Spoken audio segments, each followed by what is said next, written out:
Magandang umaga, Pilipinas. Narito ang pinakahuling magiging pagtaya ng ating panahon para sa araw na ito ng Sabado, March 7, 2026.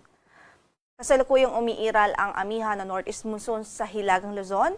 Nagdudulot ito ngayon ng mga significant na pag-ulan dito sa Batanes at Babuyan Islands. At maliban po dyan, of course, dala pa rin ito ang may kalamigang hangin pa rin, lalong-lalo na pagdating ng gabi at madaling araw doon sa Hilagang Luzon. Samantala sa natitirang bahagi naman ng bansa ay easterlies ang nakakaapekto at dala rin po nito ang mainit at malinsangang panahon na most likely mararanasan po natin sa bandang katanghalian at hapon. Sa ngayon ay wala naman tayong bagyo na minomonitor inside the Philippine Area of Responsibility. Although meron tayong minomonitor na cloud cluster po dito sa east section o silangang bahagi ng ating bansa. Pero sa ngayon ay hindi pa naman po ito official na o lubos na naging LPA o low pressure area. Pero patuloy na mag-iantabay sa magiging update na pag-asa sa progress o magiging development dito sa weather system o weather disturbance na ito sa silang bahagi ng ating bansa.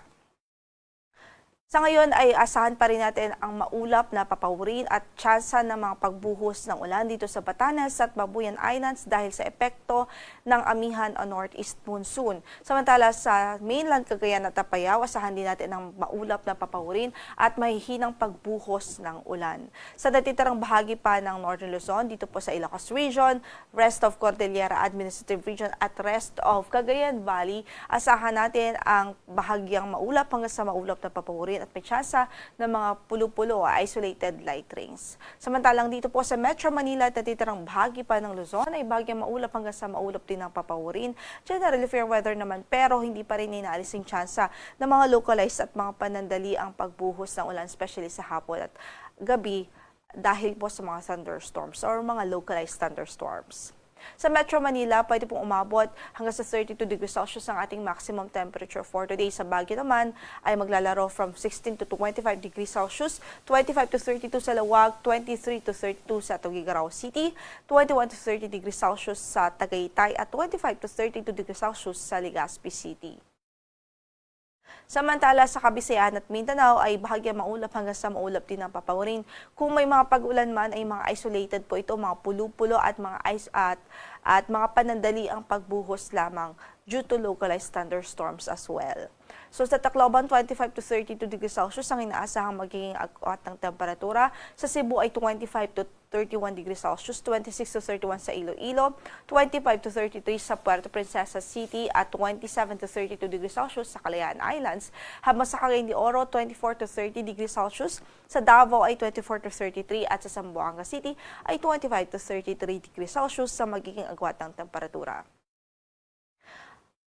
Base naman po sa ating computed heat index kahapon, naitala po ang pinakamataas na computed heat index o init factor sa Kasiguran, Aurora. Umabot po sa 42 degrees Celsius ang init factor doon at nasa danger level po yan. Samantala dito sa Metro Manila ay nag-range po from 35 to 38 degrees Celsius yung naging computed na heat index o init factor po natin dito. Yun po ay naitala sa NAIA, Pasay City at dito sa Quezon City. So, ating pong awiso sa ating mga kababayan, patuloy po mag-ingat dahil yung ganyang klase po or level ng init pwede po magdulot ng mga heat stress at heat cramps.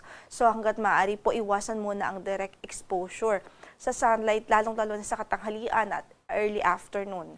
Samantala, stay hydrated din ho, uminom din po ng wastong bilang ng tubig sa bawat araw upang maiwasan po natin ang dehydration. Para naman sa pagtaya ng heat index sa araw na ito, dito sa Metro Manila from 35 to 37 degrees Celsius ang inaasahan na pwede po at posible maging heat index po natin o maximum heat index. Samantala sa Borongan, Eastern Samar, 40 degrees Celsius ang pwedeng abutin, habang sa Cotabato City, Maguindanao ay 40 degrees Celsius din po.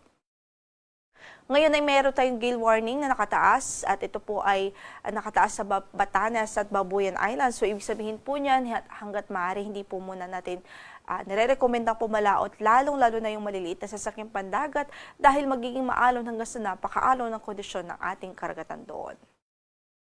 Ang sunrise natin for today is 6:09 in the morning at lulubog ang araw mamaya sa ganap na alas 6:05 ng hapon.